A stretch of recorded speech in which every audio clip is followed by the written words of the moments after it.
Hi ಸ್ನೇಹಿತರೆ, ಎಲ್ಲರಿಗೂ ನಮಸ್ಕಾರ. ಸರ್ಕಾರದಿಂದ ಕೊನೆಗೂ ಪ್ರತಿಯೊಂದು ಗೃಹಲಕ್ಷ್ಮಿ ಯೋಜನೆಯ ಫಲಾನುಭವಿಗಳಿಗೆ ಒಟ್ಟು 3 ತಿಂಗಳ ಗೃಹಲಕ್ಷ್ಮಿ ಯೋಜನೆಯ 6,000 ಹಣನ ಜಮಾ ಮಾಡುವುದಾಗಿ ಸರ್ಕಾರ ಭರ್ಜರಿ ಗುಡ್ಡಿಸ್ನ ಕೊಟ್ಟಿದ್ದು, ಫಲಾನುಭವಿಗಳಿಗೆ 27ನೇ ಕಂತು, 28ನೇ ಕಂತು ಮತ್ತು 29ನೇ ಕಂತಿನ ಹಣನ ಸರ್ಕಾರ ಇಂದು ಮಂಗಳವಾರ ಏಪ್ರಿಲ್ 14ರಿಂದ ಕರ್ನಾಟಕದ 29 ಜಿಲ್ಲೆಗಳಿಗೆ 3 ಹಂತಗಳಲ್ಲಿ ಜಮಾ ಮಾಡ್ತಾ ಇದೆ. ಆದರೆ 2 ಲಕ್ಷಕ್ಕಿಂತ ಅಧಿಕ ಮಹಿಳೆಯರಿಗೆ ಇನ್ನು ಮುಂದೆ ಗೃಹಲಕ್ಷ್ಮಿ ಹಣ ಕೂಡ ಕ್ಯಾನ್ಸಲ್ ಆಗಿದ್ದು, ನಿಮ್ಮ ಬ್ಯಾಂಕ್ ಖಾತೆಗೆ ಹಣ ಬರಬೇಕು ಅಂದರೆ ನೀವು ಹೊಸ ನಿಯಮಗಳನ್ನ ಪಾಲಿಸಬೇಕು ಮತ್ತು ಗೃಹಲಕ್ಷ್ಮಿಗೆ ಮರು ಅರ್ಜಿನ ಹಾಕಬೇಕಾಗುತ್ತೆ. ಅದೇ ರೀತಿ ರೇಷನ್ ಕಾರ್ಡ್ ದಾರರಿಗೂ ಕೂಡ 3 ಗುಡ್ಡಿಸ್ನ ಕೊಟ್ಟಿದೆ ಮತ್ತು ಹೊಸ ರೇಷನ್ ಕಾರ್ಡ್ಗೆ ಸರ್ಕಾರ ಅರ್ಜಿನ ಸ್ವೀಕಾರ ಮಾಡ್ತಾ ಇದೆ. ಹಾಗಾದರೆ ಸರ್ಕಾರ ಕೊಟ್ಟಿರುವ ಮಾಹಿತಿ ಏನು ಅಂತ ತಿಳ್ಕೊಳ್ಳೋಣ. ಅದಕ್ಕಿಂತ ಮೊದಲು ನೋಡಿ ವೀಕ್ಷಕರೇ, ನೀವೇನಾದ್ರೂ ಇನ್ನೂ ಕೂಡ ನನ್ನ ಚಾನಲ್ನ ಸಬ್ಸ್ಕ್ರೈಬ್ ಆಗಿಲ್ಲ ಅಂದರೆ ದಯವಿಟ್ಟು ಪ್ರತಿಯೊಬ್ಬರು ಚಾನಲ್ನ ಸಬ್ಸ್ಕ್ರೈಬ್ ಮಾಡ್ಕೊಳ್ಳಿ, ಹಾಗೆ ವಿಡಿಯೋಗೆ ಒಂದು ಲೈಕ್ನ ಕೊಡಿ.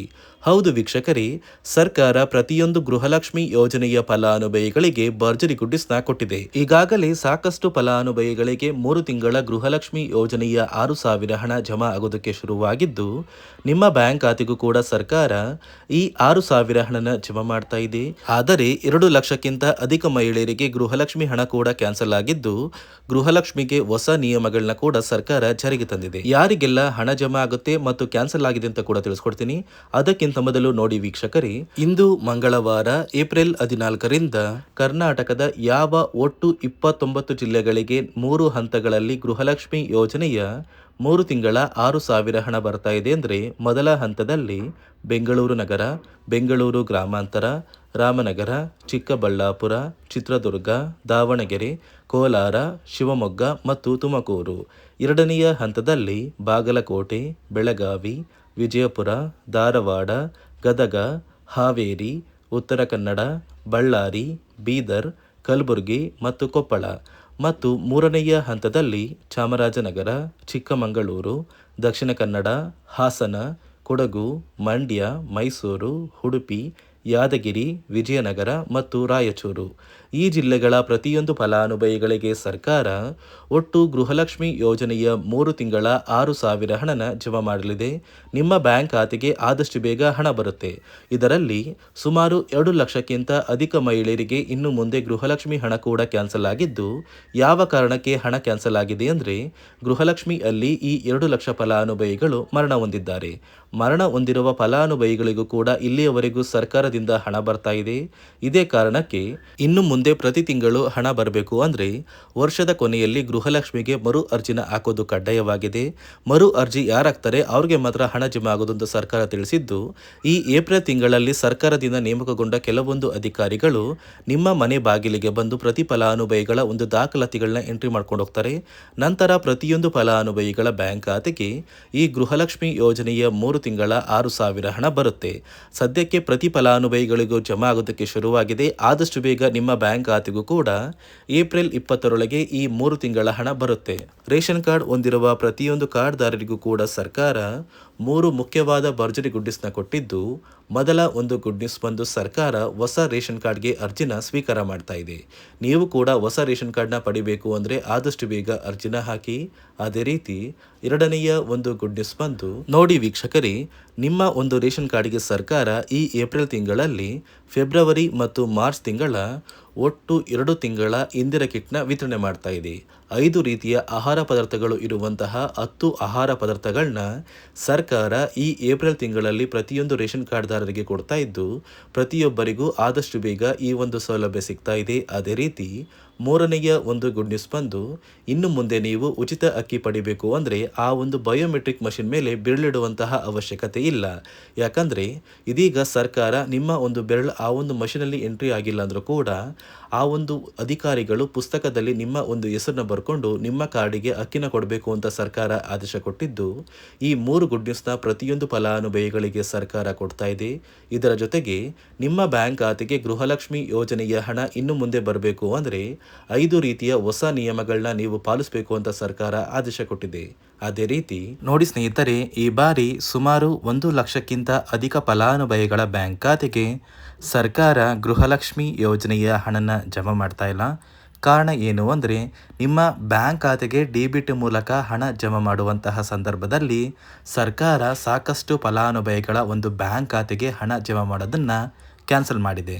ಯಾಕಂದರೆ ಇತ್ತೀಚೆಗೆ ಹಣಕಾಸು ಇಲಾಖೆ ಜಾರಿಗೆ ತಂದಿರುವ 5 ನಿಯಮಗಳ ಆಧಾರದ ಮೇಲೆ ಪ್ರತಿಯೊಂದು ಫಲಾನುಭವಿಗಳಿಗೆ ಸರ್ಕಾರ ಈ ಒಂದು ಹಣನ ಜಮಾ ಮಾಡ್ತಾ ಇದ್ದು, ಯಾರೆಲ್ಲ ಫಲಾನುಭವಿಗಳು ಈ ನಿಯಮಗಳನ್ನ ಪಾಲಿಸಿಲ್ಲ ನಿಮ್ಮ ಬ್ಯಾಂಕ್ ಖಾತೆಗೂ ಕೂಡ ಹಣ ಜಮಾ ಆಗೋದಿಲ್ಲ. ಹಾಗಾದರೆ ಬನ್ನಿ ಸ್ನೇಹಿತರೆ, ಸರ್ಕಾರ ಜಾರಿಗೆ ತಂದಿರುವ ಆ 5 ಹೊಸ ನಿಯಮಗಳು ಏನು ಅಂತ ನಾನು ನಿಮಗೆ ತಿಳಿಸ್ಕೊಡ್ತಾ ಇದ್ದೀನಿ. ನೋಡಿ ಸ್ನೇಹಿತರೆ, ಮೊದಲನೆಯ ಒಂದು ನಿಯಮ ಬಂದು ಸಾಕಷ್ಟು ಫಲಾನುಭವಿಗಳು ಹೊಂದಿರುವಂತಹ ಒಂದು ರೇಷನ್ ಕಾರ್ಡ್ ಏನಿದೆ, ಆ ಒಂದು ರೇಷನ್ ಕಾರ್ಡ್ನ ಮನೆಯ ಸದಸ್ಯರ ಪ್ರತಿಯೊಬ್ಬರ ಒಂದು ಆಧಾರ್ ಕಾರ್ಡ್ನ ನಿಮ್ಮ ರೇಷನ್ ಕಾರ್ಡ್ಗೆ ಕಡ್ಡಾಯವಾಗಿ ಲಿಂಕ್ ಮಾಡಿಸ್ಬೇಕು. ಅಂದರೆ ಈ ಒಂದು ಲಿಂಕ್ ಮಾಡಿಸುವಂತಹ ಒಂದು ಪ್ರೊಸೀಜರ್ಗೆ ಸರ್ಕಾರ KYC ಅಂತ ಕರೀತಾರೆ. ನಿಮ್ಮ ರೇಷನ್ ಕಾರ್ಡ್ಗೆ ಇನ್ನೂ ಸಹ KYC ಆಗಿಲ್ಲ ಅಂದರೆ ನಿಮ್ಮ ಬ್ಯಾಂಕ್ ಖಾತೆಗೆ ಸರ್ಕಾರ ಮುಂದಿನ ದಿನಗಳಲ್ಲಿ ಗೃಹಲಕ್ಷ್ಮಿ ಯೋಜನೆಯ ಹಣನ ಕ್ಯಾನ್ಸಲ್ ಮಾಡುತ್ತೆ. ಅದೇ ರೀತಿ ಎರಡನೆಯ ಒಂದು ನಿಯಮ ಬಂದು ಸಾಕಷ್ಟು ಫಲಾನುಭವಿಗಳು ಕಳೆದ 3 ತಿಂಗಳಿಂದ ಸರ್ಕಾರದಿಂದ ಬರ್ತಾ ಇರುವಂತಹ ಒಂದು ರೇಷನ್ ಏನಿದೆ, ಅಂದರೆ ಉಚಿತ ಅಕ್ಕಿ ಏನಿದೆ, ಈ ಒಂದು ರೇಷನ್ನ ಪಡ್ಕೋತಾ ಇಲ್ಲ. ಒಂದು ವೇಳೆ ಕಳೆದ 3 ತಿಂಗಳಿಂದ ನೀವು ರೇಷನ್ನ ಪಡ್ಕೊಂಡಿಲ್ಲ ಅಂದರೆ ಸರ್ಕಾರ ನಿಮ್ಮ ಬಳಿ ಇರುವಂತಹ ಒಂದು ರೇಷನ್ ಕಾರ್ಡ್ನ ಕ್ಯಾನ್ಸಲ್ ಮಾಡುತ್ತೆ. ನಿಮ್ಮ ರೇಷನ್ ಕಾರ್ಡ್ನ ಸರ್ಕಾರ ಕ್ಯಾನ್ಸಲ್ ಮಾಡಿದರೆ ನಿಮ್ಮ ಬ್ಯಾಂಕ್ ಖಾತೆಗೆ ಗೃಹಲಕ್ಷ್ಮಿ ಯೋಜನೆಯ ಹಣ ಇರ್ಬೋದು ಮತ್ತು ಸರ್ಕಾರದಿಂದ ಬರುವಂತಹ ಒಂದು ಸೌಲಭ್ಯಗಳನ್ನ ನೀವು ಕಳ್ಕೋಬೇಕಾಗುತ್ತೆ. ಅದೇ ರೀತಿ ಮೂರನೆಯ ಒಂದು ನಿಯಮ ಬಂದು ನೋಡಿ ಸ್ನೇಹಿತರೆ, ನಿಮ್ಮ ಬಳಿ ಇರುವಂತಹ ಒಂದು ಆಧಾರ್ ಕಾರ್ಡ್ ಏನಿದೆ, ಆ ಒಂದು ಆಧಾರ್ ಕಾರ್ಡ್ನ ಕಳೆದ 15 ವರ್ಷಗಳಲ್ಲಿ ನೀವು ಯಾವುದೇ ರೀತಿಯ ಒಂದು ತಿದ್ದುಪಡಿನ ಮಾಡಿಸಿಲ್ಲ ಅಂದರೆ ನಿಮ್ಮ ಬ್ಯಾಂಕ್ ಖಾತೆಗೆ ಸರ್ಕಾರ ಗೃಹಲಕ್ಷ್ಮಿ ಯೋಜನೆಯ ಹಣನ ಕ್ಯಾನ್ಸಲ್ ಮಾಡುತ್ತೆ.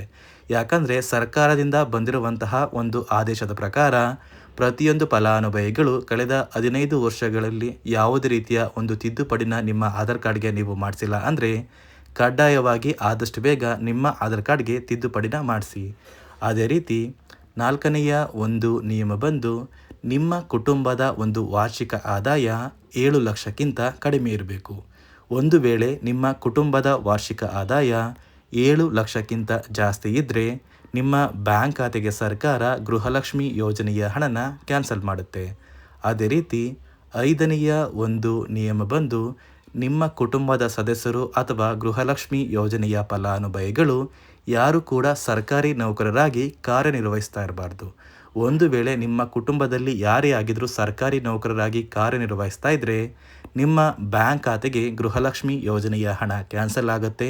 ಈ 5 ನಿಯಮಗಳ ಆಧಾರದ ಮೇಲೆ ಪ್ರತಿಯೊಂದು ಫಲಾನುಭವಿಗಳಿಗೆ ಸರ್ಕಾರ ಹಣ ಜಮಾ ಮಾಡ್ತಾ ಇದೆ. ಒಂದು ವೇಳೆ ನೀವು ಈ 5 ನಿಯಮಗಳನ್ನ ಪಾಲಿಸಿಲ್ಲ ಅಂದರೆ ನೀವು ಕೂಡ ಗೃಹಲಕ್ಷ್ಮಿ ಯೋಜನೆಯ ಹಣದಿಂದ ವಂಚಿತರಾಗಬೇಕಾಗುತ್ತೆ.